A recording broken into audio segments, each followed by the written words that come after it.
SC आणि ST यांच्या यादीमध्ये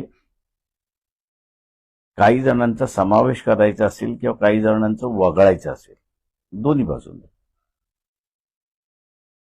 तर ह्याची सुरुवात केंद्राकडून व्हावी लागते, समाज कल्याण खात्याकडून. आता समाज कल्याण खात्याकडून ज्यावेळेस ती होते त्यावेळेस ती समाज कल्याण खात्याला पत्र पाठवलं जातं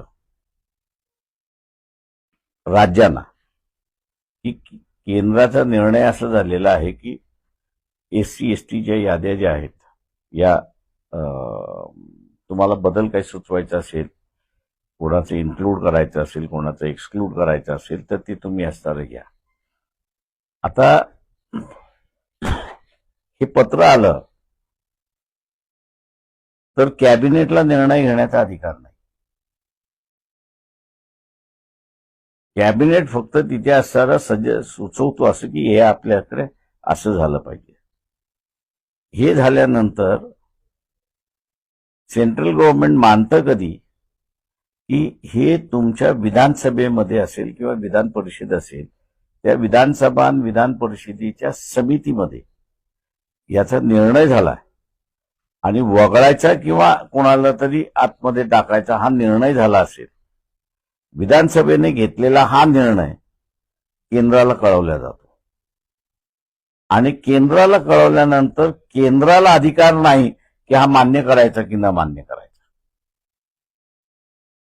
त्याच्यामुळे विधानसभेने एकदा मान्य केला की तो मान्य करावा लागतो, अशी असणारी परिस्थिती आहे. त्याच्यामुळे सिस्टम जी निर्माण केली ती एकाला कोणाला असणारा बॉस केला नाही.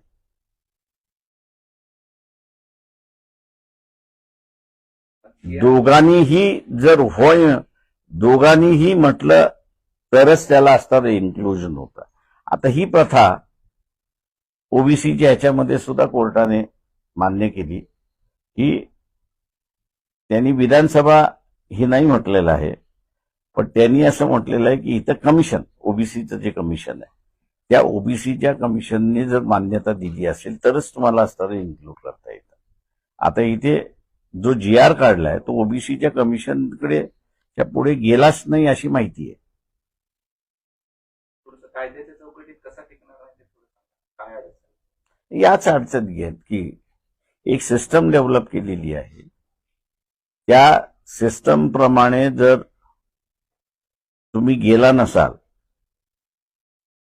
तर सुप्रीम कोर्ट असं म्हणतं की आम्ही मान्य करणार नाही.